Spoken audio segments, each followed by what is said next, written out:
मेरा नाम एडम है और मैं YouTube पर प्रसिद्धि पाने वाले शहर खोजकर्ताओं में से एक हूं। जो कहानी मैं आप सबको सुनाने जा रहा हूं वो अविश्वसनीय लग सकती है, लेकिन ताकि आप सब मेरा यकीन कर सकें इसलिए मैं अपनी पहचान छुपा रहा हूं। इस कहानी की मदद से मेरा प्रसिद्ध होने का कोई इरादा नहीं है।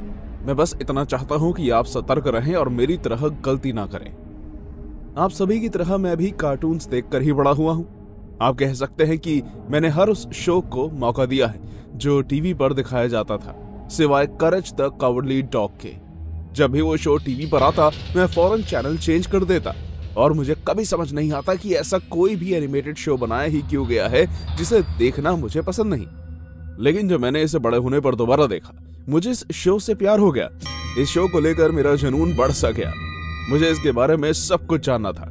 एक दिन रेडिट पर खोज करते समय मुझे पता चला कि जिस घर में यह शो फिल्माया गया था वो असली था, और जो भी उस घर में गया था उसे वहां भूत प्रेत के होने का एहसास हुआ था। और उसके बाद वो लोग गायब हो गए थे।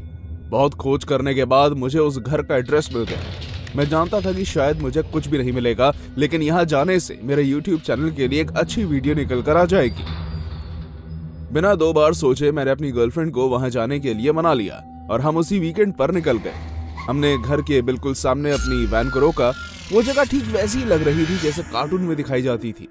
हम दोनों वैन से उतरे और हमने एक दूसरे को देखा। क्या तुम इस जगह पर जाने के लिए श्योर हो?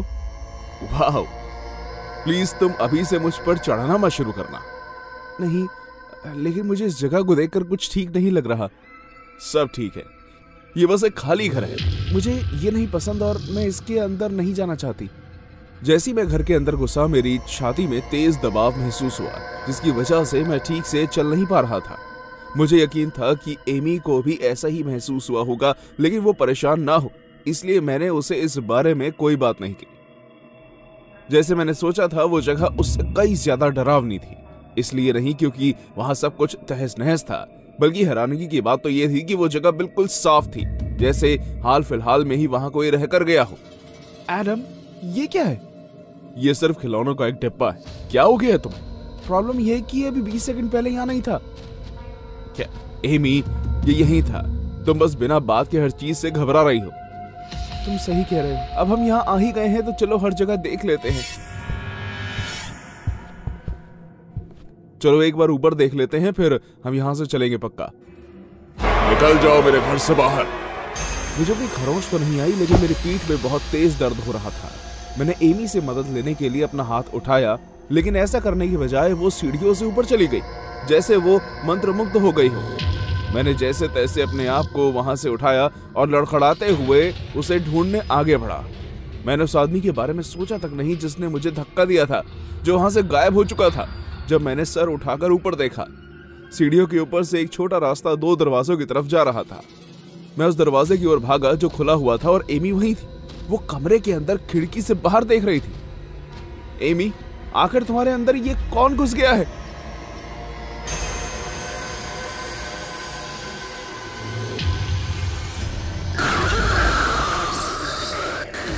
मैंने तुम्हें यहां से निकल जाने के लिए कहा था ना।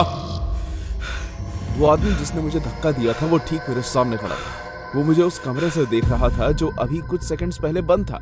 वो बहुत ही गुस्से भरी नजरों से मुझे देख रहा था और उसकी उंगलियां भी अजीब ढंग से हिल रही थी। सर, मुझे कोई मुसीबत नहीं चाहिए।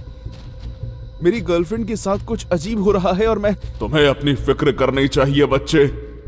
मैं अपने ट्रक तक जाता हूँ और मदद लेकर आता हूँ, ठीक है? उसकी हालत काफी खराब लग रही है। मैं उसे ठीक कर लूंगा और फिर चला जाऊंगा। वो आदमी मुझे बहुत हैरानगी से देखने लगा, जैसे कि उसके सामने जो भी पहली चीज आएगी वो उस पर अपना सारा गुस्सा निकाल देगा। मैं उल्टे पांव पीछे देखते हुए सीढ़ियों से नीचे उतरने लगा ताकि मेरी नजर उस आदमी से ना हट सके। जब तक मैं दरवाजे तक पहुंचा मुझे काफी बेहतर लगने लगा, लेकिन मेरी सारी खुशी एक पल में ही गायब हो गई।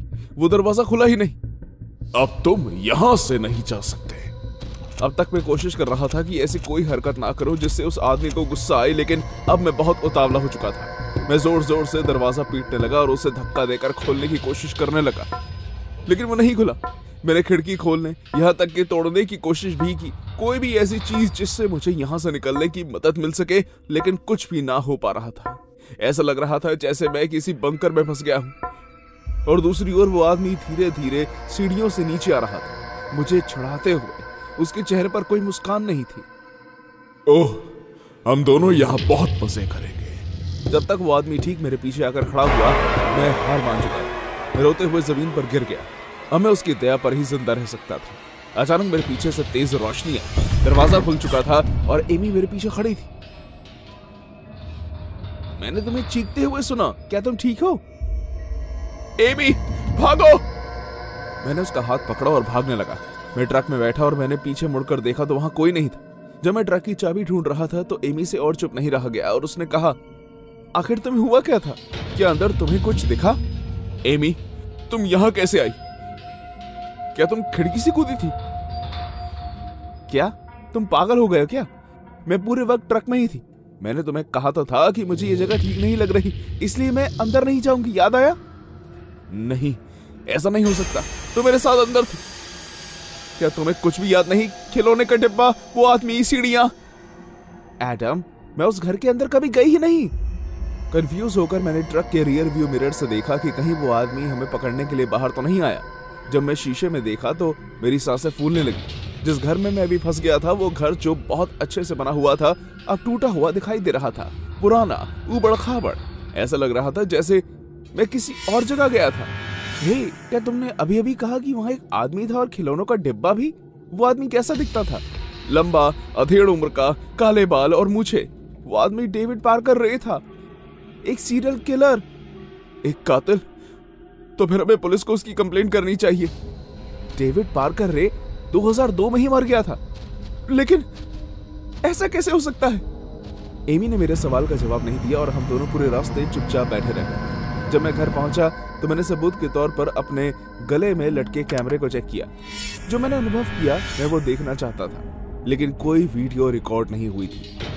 आज से पहले कभी मेरे साथ ऐसा नहीं हुआ था, लेकिन मैं हैरान नहीं था। उस दिन मुझे एहसास हुआ कि उस घर में रहने वाले लोगों को कैसा महसूस हुआ होगा, और वो मेरे लिए काफी था। उस दिन के बाद मैंने शहरों की खोज कर घूमना और उसे रिकॉर्ड करना जारी रखा, लेकिन सिर्फ पहाड़ों और ऐसी जगह जाना जहां भूतों का नामो निशान ना हो। आज के बाद मैं कभी भी किसी अनजान को परेशान नहीं करने वाला था।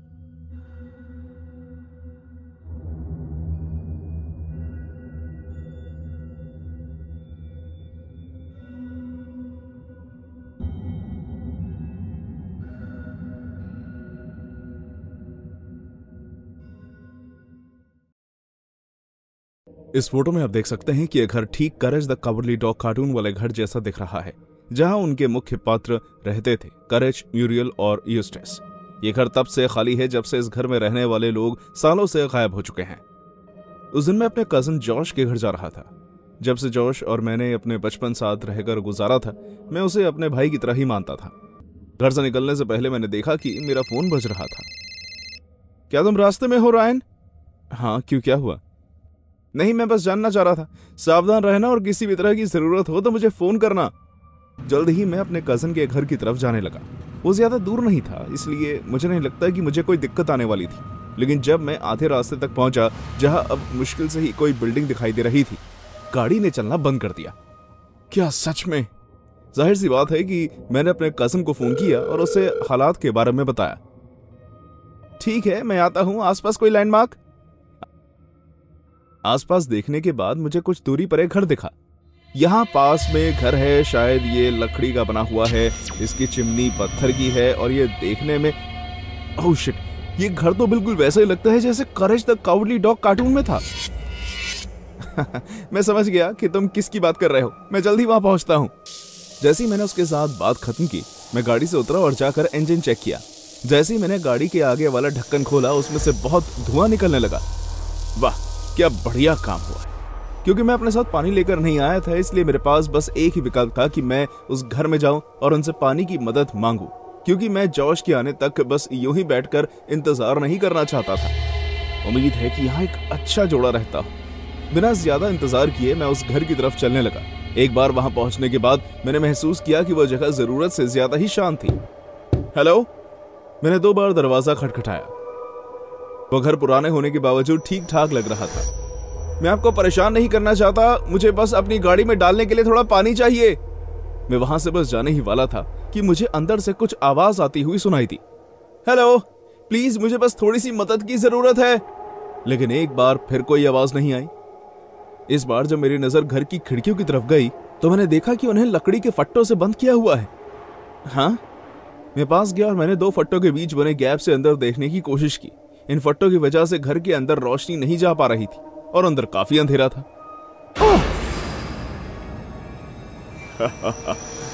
क्या मैंने तुम्हें डरा दिया? हेलो। हाय, मैंने काफी बार घर का दरवाजा खटखटाया, इसलिए मुझे लगा कि घर पर कोई नहीं है। क्या चाहिए तुम्हें? मुझे थोड़ा पानी चाहिए। प्यास लगी है? हाँ। नहीं, अपने लिए नहीं, अपनी गाड़ी में डालने के लिए। वो बंद हो गई है। ठीक है, अंदर आ जाओ। अचानक उसने दरवाजा खोल दिया। मैं थोड़ा आगे बढ़ा, लेकिन मेरा अंदर जाने का कोई इरादा नहीं था। जो आदमी मेरे सामने खड़ा था उसे देखकर मेरे रोंगटे खड़े हुए थे। वो बूढ़ा लग रहा था। उसकी दाढ़ी घनी लेकिन छोटी थी। वो आदमी दिखने में काफी गंदा लग रहा था और वही हालत उसके फटे पुराने कपड़ों की थी। लेकिन एक चीज जिस पर सबसे ज्यादा ध्यान जा रहा था वो ये था कि उसे देखकर ऐसा लग रहा था जैसे उसने अपने सर और कंधे पर कुत्ते की खाल पहनी हुई थी। तुम किस चीज का इंतजार कर रहे हो? अंदर आओ।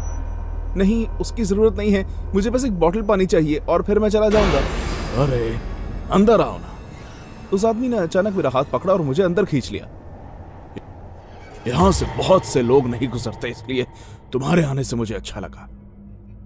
ये घर बाहर से जैसे दिखता था, अंदर से वैसा बिल्कुल नहीं था। अंदर बहुत ज्यादा रोशनी नहीं थी, इसलिए मैं उसे बहुत अच्छे से तो नहीं देख पाया, लेकिन मैं जानता था कि वो काफी गंदा था। हर जगह चीजें इधर उधर फेंकी हुई थी और घर का सामान भी बहुत बुरी हालत में था।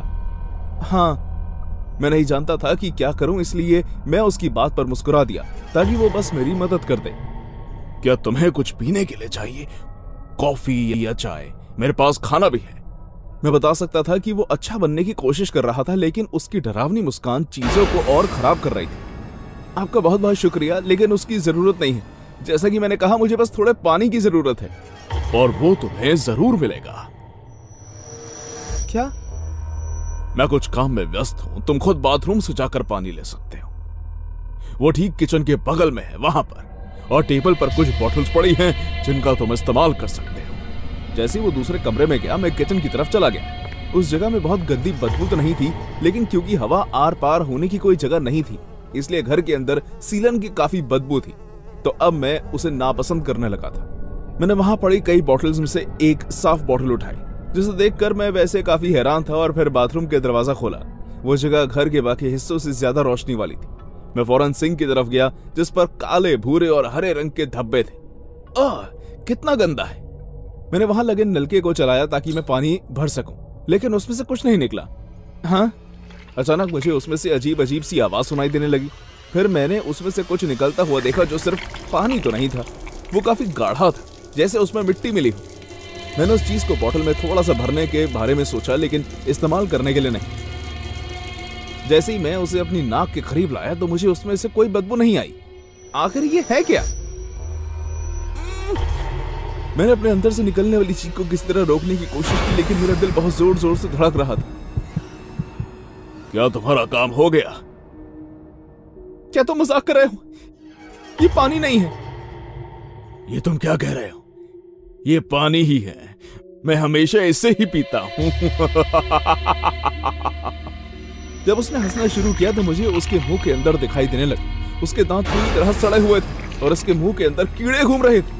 पलक झपकते ही मैं उस घर से बाहर भाग गया, अपनी गाड़ी की तरफ। मैं कोशिश कर रहा था कि उल्टी ना कर दूं। रायन, तो तुम यहां हो? क्या तुम उस घर के अंदर गए थे? तुमने गाड़ी की चाबी गाड़ी में छोड़ दी थी यार। मैं यहां मदद मांगने गया था। क्या वाकई वो घर सालों से खाली है? चलो चले, वैसे भी मैंने गाड़ी ठीक कर दी है। ठीक है जॉश, ठीक है जॉश। उस दिन मेरे कजन को मैं उस खाली घर के बाथरूम में पड़ा हुआ मिला। मैं जमीन पर गिरा हुआ था और मंत्रमुग्ध था।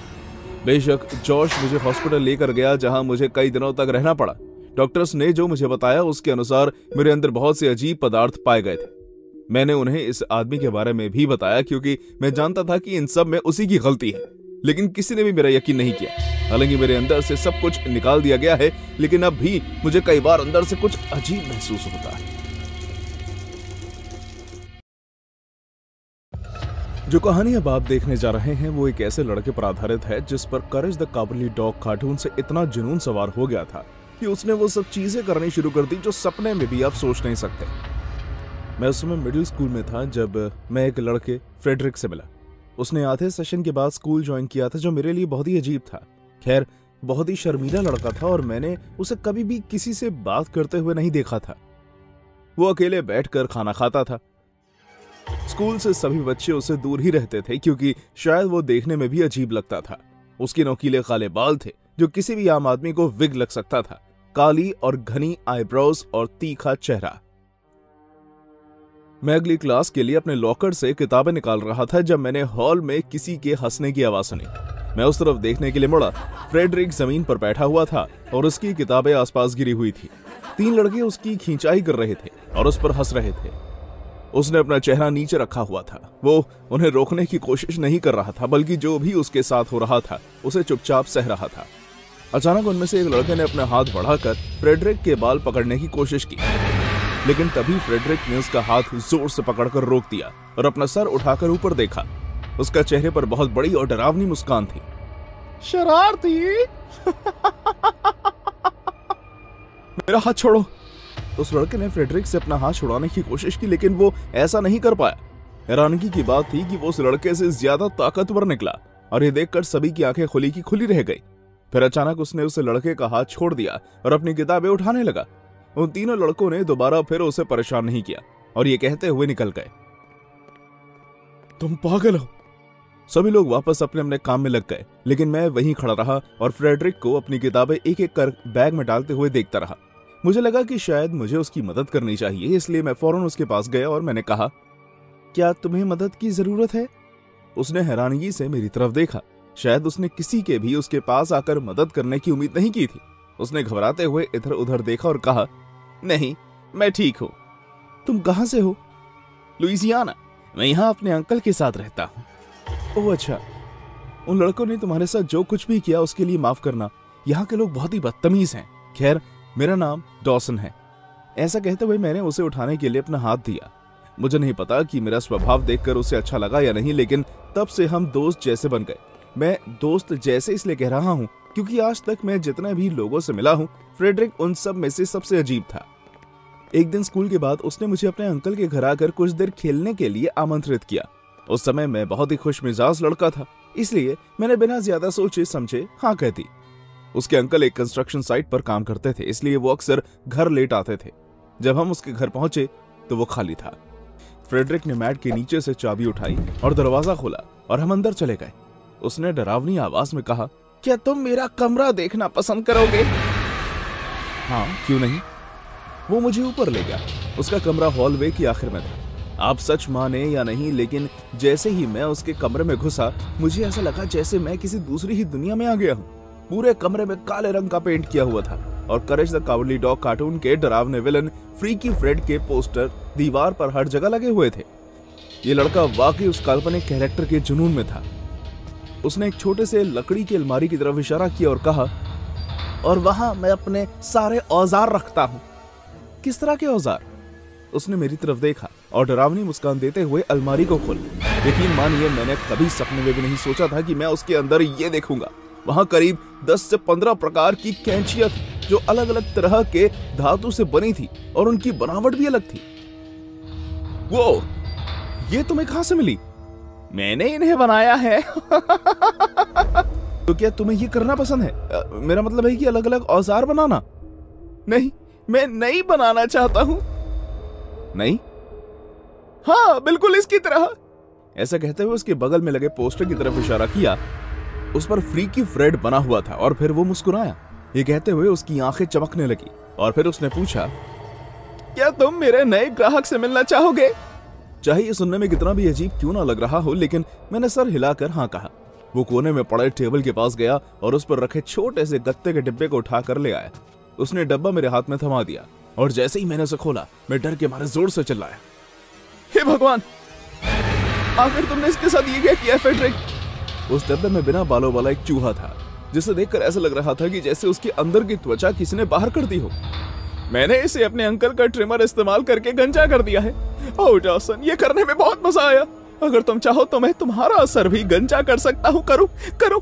मैं वादा करता हूँ कि बहुत आराम से करूंगा। मैं ये काम इतने अच्छे से करूंगा कि सूरज की किरणें तक इस पर चमकेगी। और तभी मुझे दरवाजे पर किसी की आने की आवाज आई और बिना एक और भी सेकंड गवाए मैं उसके कमरे से नीचे भाग गया ताकि मैं जल्द से जल्द इस घर से बाहर निकल पाऊं। एक डिलीवरी वाला लड़का दरवाजे पर खड़ा था और मुझे इस तरह भागते देख वो कंफ्यूज हो गया, लेकिन मैं नहीं रुका। जैसे ही मैं बाहर निकलकर सड़क तक पहुंचा, मैं पीछे से फ्रेडरिक को अपने आंगन में खड़े होकर चिल्लाते हुए सुन सकता था, मैं तुम्हें कल स्कूल में मिलता हूँ। उस दिन मैं पूरी रात सो नहीं पाया। जब भी मैं अपनी आंखें बंद करता मुझे फ्रेडरिक दिखाई देता, हाथ में कैंची लिए पागलों की तरह मुझे देखकर हंसते हुए। मैंने तय किया कि अगले दिन स्कूल में मैं उसे बाकी सभी लोगों की तरह नजरअंदाज करूंगा। उस दिन मैं जल्दी अपनी क्लास में चला गया और मैंने पूरी कोशिश की कि फ्रेडरिक से मेरा आमना सामना ना हो। मैं अपने बाकी दोस्तों के साथ कैफे में बैठकर खाना खा रहा था जब मैंने अपने कंधे पर हल्का सा टैप महसूस किया। जैसे ही मैं मुड़ा तो मैंने देखा कि वो फ्रेडरिक था, लेकिन इस बार वो पहले से भी ज्यादा डरावना लग रहा था। उसने अपने बाल और आईब्रो पीले रंग में रंग लिए थे और वो बहुत बड़ी मुस्कान लेकर वहां खड़ा हुआ था, बिल्कुल फ्रीक फ्रेड की तरह। सभी लोग उसे घूर रहे थे, सभी उसको देखकर चौंक गए थे, लेकिन उसको इस बात से कोई फर्क नहीं पड़ता था। क्या तुम मुझे नजरअंदाज कर रहे हो दोस्त? नहीं, बस आज मेरे पास काम बहुत है। हाँ ठीक है, मैं तुम्हें क्लास के बाद मिलता हूँ। ऐसा कहते हुए वो कैफे से बाहर चला गया और वहां बैठे मेरे दूसरे दोस्त ने मुझसे पूछा कि क्या है ये सब। मैंने उसे कहा कि कुछ नहीं और फिर अपना खाना खत्म करने में लग गया। एक बार जब स्कूल की छुट्टी हो गई तो मैंने तय किया कि मैं 10 मिनट के लिए बाथरूम में ही रुकूंगा ताकि फ्रेडरिक खुद ब खुद चला जाए। लेकिन अचानक बाथरूम का दरवाजा जोर से खुला और मैंने देखा कि फ्रेडरिक बहुत ही गुस्से में लग रहा था। बस अब तुम्हें और देर तक बाथरूम में नहीं खेलना चाहिए। तुम इतने अलग तरीके से बात क्यों कर रहे हो फ्रेडरिक? तुम मुझे फ्रेड बुलाओ, क्योंकि फ्रेडरिक मर चुका है। मैंने कल रात उसे मार डाला और उसके शरीर पर कब्जा कर लिया। देखो दोस्त, अब तुम मुझे डरा रहे। मैं कभी इतना शरारती नहीं था। शायद कभी भी नहीं। आखिर तुम चाहते क्या हो? तुम्हारे बाल। ये मुझे वो वक्त याद दिलाते हैं जब मुझे पहली बार पता चला था कि मुझे बालों में कितनी दिलचस्पी है। ऐसे कहते हुए उसने अपने पीछे की जेब से ट्रिमर निकाला और उसे चला दिया। ट्रिमर के चलने की वो आवाज और उसकी शैतानी हंसी एक डरावने सपने की तरह मेरे करीब आने लगी। उसके बाद जो उसने किया उसके लिए मैं बिल्कुल तैयार नहीं था। वो मेरे सर पर निशाना लगाते हुए मेरे ऊपर कूदा, लेकिन मैंने किसी तरह उसे जोर से धक्का दिया और जमीन पर गिरा दिया। फिर मैं मदद के लिए चिल्लाते हुए बाहर भागा। बाहर हमारे स्कूल की सफाई करने वाला एक आदमी मुझे दिखा। मैंने उसे सब बताया। वो भागते हुए बाथरूम में गया, लेकिन तब तक फ्रेड भाग चुका था। मेरे पेरेंट्स ने उसके खिलाफ पुलिस में कंप्लेंट कर दी। उसके अंकल से भी पूछताछ की गई, लेकिन उन्होंने बताया कि फ्रेडरिक उस दिन से घर वापस नहीं आया। उस दिन के बाद से मैंने कभी उसे दोबारा नहीं देखा, लेकिन हर क्रिसमस पर मुझे एक हॉलिडे कार्ड आता है जिस पर लिखा होता है, merry Christmas my dear friend, with love Fred.